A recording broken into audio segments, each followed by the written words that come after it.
All right. All right, shalom, shalom. It's Brother Doc coming back with another lesson. Lord willing, is edifying to the hope of the elect. But before I do that, I'm going to give all praise, honor, and glory to Yahweh, by Hashem, Yahweh Shai, by Hashem, Rakakwadash. Double honors to the apostles and the elders, a great millstone who rule and teach well. Peace and safety and much blessings to our kingdom pushing this truth at the four corners of the earth, and our truth is sincerity and diligence. All right, man, I want to get into this topic of enduring chastening as a son, you know, because, hey, to the Most High, man, we're His sons, man. You know, when all boils down to it, because when the Lord is, when you see children of Israel, that word children goes back to the word bond, which means son, sons of Israel. You know, just real quick before we jump into it,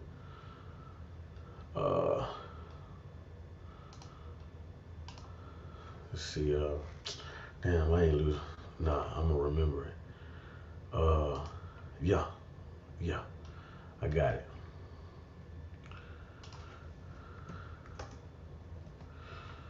This is Revelations 21:3. It says, "And I heard a great voice out of heaven saying, Behold, the tabernacle of the Most High is with men, and He will dwell within them, and they shall be His people, and the Most High Himself shall be with them, and be their power." All right. So the tabernacle of the Most High is with men. All right. And He also said that His pasture is with, this is Ezekiel 34:31. "And ye, my flock, the flock of my pasture, are men, and I am your power, said the Lord Jehovah." All right, so the Lord's pasture is with men, man, which would be who? His sons. Okay, so whenever you serving the Lord Jehovah Hashem Yahweh Shai, hey, look, it's chastening that comes with that. Whatever it may be for, it comes with serving the Lord, man. And even sometimes like the Lord, you might not have done anything wrong.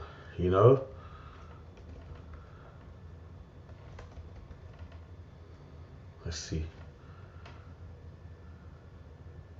Look, this is Matthew 5:45. It says, "It may be that the children of your Father which is in heaven, for He maketh His sun to rise on evil and on the good, and sendeth rain on the just and on the unjust."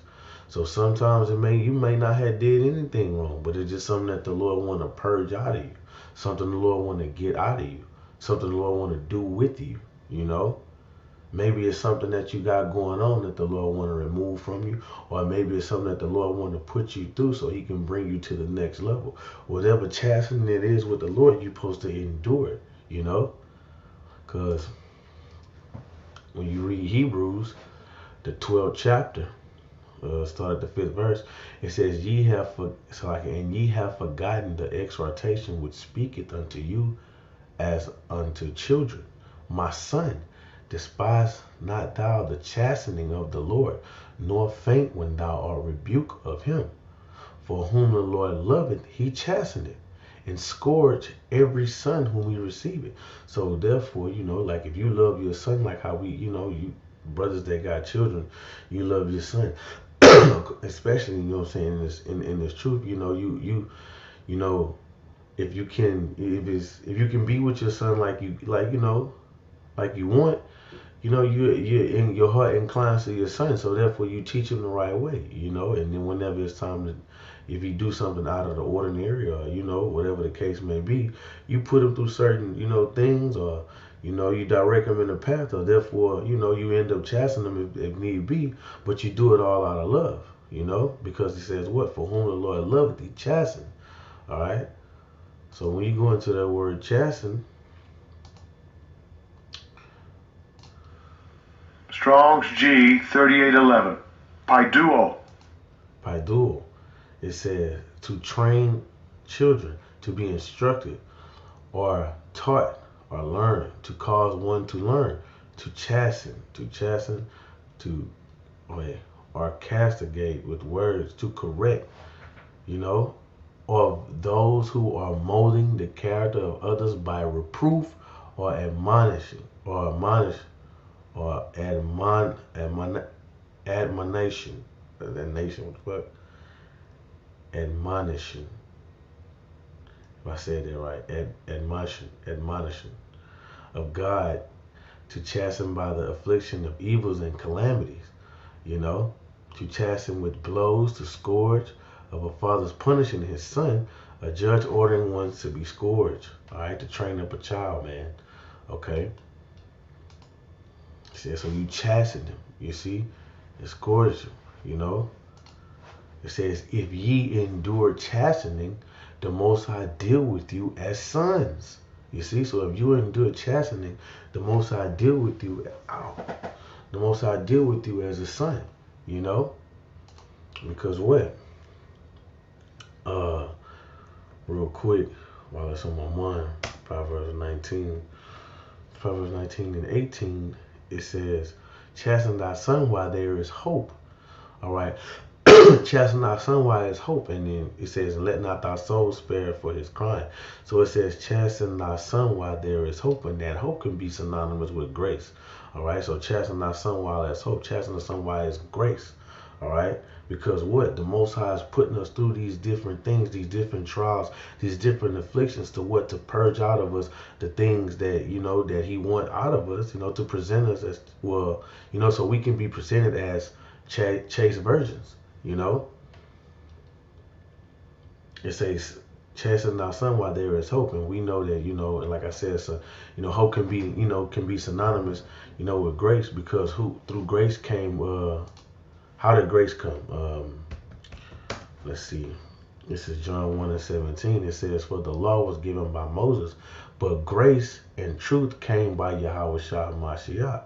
So chasten thy son while there is hope, man, while there is grace, before what? The return, for the doors of repentance are closed, man. And let not thy soul spare his crying, man. Because what the scriptures say in Ecclesiastes chapter 2, it says, "Make not haste in the time of trouble," So the Most High, He's going to put you through it, man. He's going to chasten you and put you through these fiery trials, through the furnace of affliction. Because what he said in the scripture say in Isaiah 48 and 10, it says, "Behold, I have refined thee, but not with silver. I have chosen thee in the furnace of affliction," man. All right, the chastening of the Lord, the afflictions that the Lord put on His men, bro. To what? To build up their most holy faith, man. Because he, like the scripture say, it says that, For whom the Lord loveth, He chasteneth, and scourgeth every son whom He received. If ye endure chastening, the Most High deal with you as sons. You see, He deal with you as sons. For what son is he whom the Father had not chastened? All right. So if you endure chastening, the Most High deal with you as sons. All right. And then going back to Isaiah 48 and 10, it says, "I have refined thee." All right, let's check out that word refine. Strong's H 6884. Tzaref. It says to smelt, refine, test, to smelt, refine, to test, smelter, refine, goldsmith, to be refined, to be a refiner. To check it out. It says to fuse. We check out the Strong's definition. Really, what is that right here? To purge away. You see, and that's why the Lord would chasten. That's where the chastening of the Lord comes from. To purge away the things that of the, like the leaven. You know what I'm saying? So the Lord put you through what? That fiery furnace, man. Or whatever the case may be, to have you to grow. It's all part of the chastening of the Lord, because when you check out it's right here, Ecclesiasticus chapter 4, verse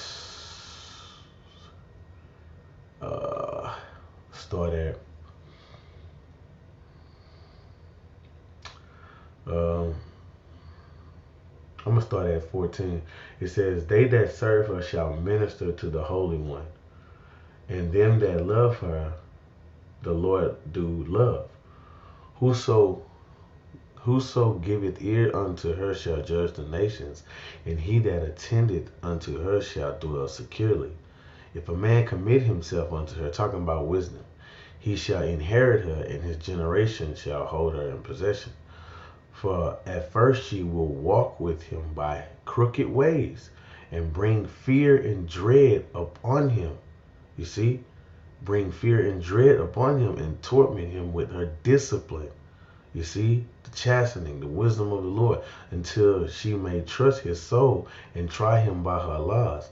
Then she will turn to the straight way unto him, and comfort him, and shew him her secrets. You see, that's an enduring that chastening. This is the chastening of the Lord right here, man. Because it says, at first she will walk with him by crooked ways, and bring fear and dread upon him, and torment him with her discipline, which is the chastening of the Lord. You see, until she may trust his soul. You see, because the chastening of the Lord is to build you up, man. You know, it's not to destroy you. The chastening of the Lord is not to destroy the man of the Lord. You know, it's to build him up. Okay, because he deal with you as he deal with them as sons. You see. All right. Yeah. It says 19. But if he go wrong, she will forsake him, and give him over to his own ruins. So that's why you got to endure chastening, man, because what? Wisdom will forsake you, man, you know? And wisdom, and the Lord's not what? The Lord's not, he's not dealing with anybody that's not dealing with the spirit, man, you know? So, hey, when the Lord chastening you, he's chastening you as he's dealing with you as a son. You have to be thankful that the Lord is chastening you, man, because he's dealing with you first off. You know, you could be, because it says in Hebrews 12 right here, it says, for if ye be without chastening, whereof are ye all partakers, then are ye bastards and not sons. So you don't want to be a bastard, man. You would want, you know what I'm saying, you would want to give reverence unto the Heavenly Father, you know.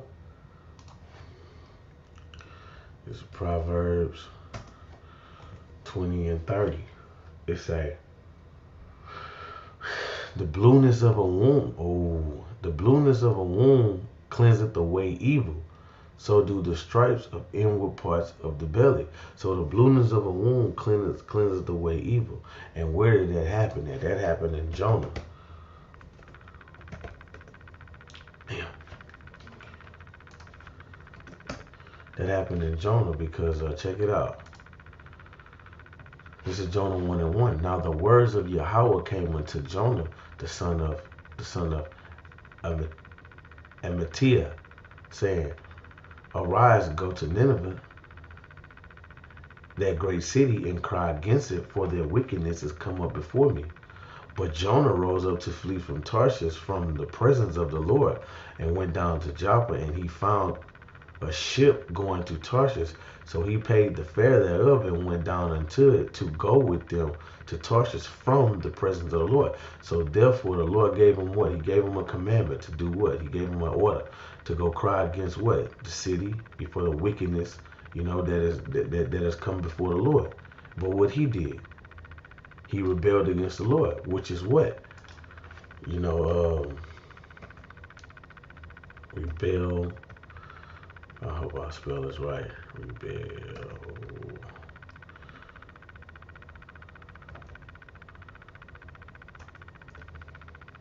Spell this so fucking wrong. I know it's in Samuel. Look, this is 1 Samuel 15 and 23. For rebellion is the sin of witchcraft, and stubbornness is iniquity and idolatry. Because thou hast rejected the word of the Lord, he hath also rejected thee from being the king. So rebellion is the sin of witchcraft. So whenever the Lord gave Jonah instructions, he rebelled and did otherwise. So check it out. This is chiefly what happened. Now Yahweh had prepared a great fish to swallow up Jonah, and Jonah was in the belly of the fish for and Jonah was in the belly of the fish 3 days and 3 nights. Big ass fish swallowed his ass up, man. For 3 days and 3 nights, man. And then what happened? You see? And the Lord did what? Let's recap right here. The Lord gave him instructions, man. All right? Okay? Gave him instructions. And what happened? He rebelled, and this is what he was swallowed up by the fish. And then what he did, when you read this is Jonah 2 and 4, he says, Then I am cast out of thy sight, yet will I look again towards thy holy temple. He cried out to the Lord. You see? He cried out to the Lord. And then what happened? Verse 10, it says, And the Lord spake unto the fish, and it vomited out Jonah upon dry land. So that's what happened. The Lord did what? He gave him instructions. He rebelled. And then what happened? He put that chastening on his ass, man. Got his mind right. Had him in there thinking like, okay, the Lord, but this is only comes from the Lord. And then what chiefly happened? This is Jonah 3 and 1. It says, And the word of the Lord came unto Jonah the second time, saying, Arise, go into Nineveh, that great city, and preach unto it the preaching that I bid thee. So Jonah arose and went into Nineveh according to the word of Yahweh. Now Nineveh was an exceeding great city, a 3 days journey. You see, but he went there and he did exactly what the Lord said, and he prophesied against it. He got his mind right, because what? Chiefly what? When you Proverbs, the Lord got his mind right through what? Proverbs 20 and 30. It says, The blueness of a wound cleanses away evil. So the stripes of the inward parts, so the blueness of a wound cleanses away evil. So do the stripes, the inward parts of the belly. You see? So the Lord got his mind right through what? Chastening. Because he deal with him as a son. Gave him instructions to fulfill, and he was supposed to do it. So the chastening of the Lord, man, it's a beautiful thing for the Lord to chasten you. You just have to endure chastening, so he can give you the increase. You know what I'm saying? Because look,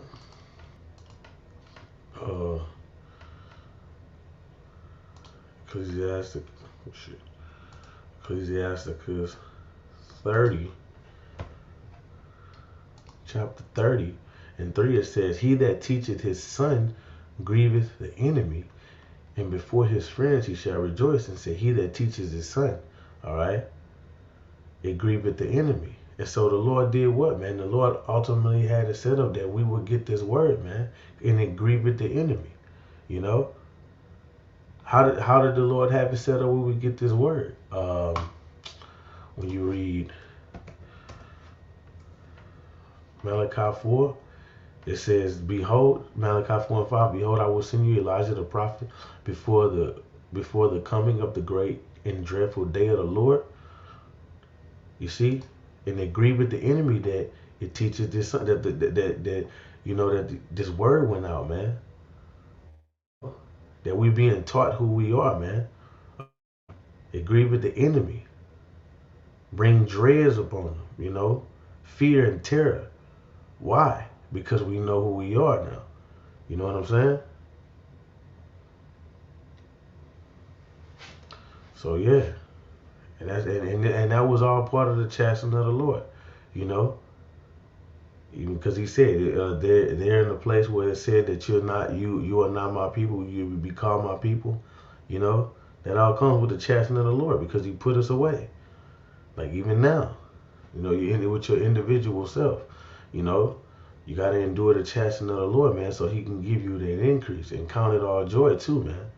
Because he deal with you as the son. I would rather be the son. I would rather be dealt with and go through the chastening of the Lord, man. Like it reads in Hebrews. See? It says, verse 7, if ye endure chastening, the Most High will deal it with you as with sons. For what son is whom the Father chasteneth not? So the Most High deal with you as a son. You know? So, with that, man, that was just on my spirit, man, because the Most High deal, when the Most High chasten you, he chasten you, as a son, man, because he loves you, So not all, like whenever Jake go through something, Jake be like, oh, man, you know what I'm saying? Well, hey, listen, this, the Lord probably, molding you for something, man, to give you the increase, bro, or, pulling, whatever that is up in you that, he don't want up in you, purging you from leaven and whatnot. Just accept the chastening, and call all Yahweh by Shem Yahshua. So, with that, Lord willing, us edifying to the hopeful elect. I want to give all praise, honor, and glory to Yahweh by Shem Yahshua, by Shem Kakodash, the ones to the apostles and the elders of the great millstone who rule and teach well. Peace and safety and much blessing to the icon that's pushing this truth at the four corners of the earth and our truth of sincerity and diligence. Shalom.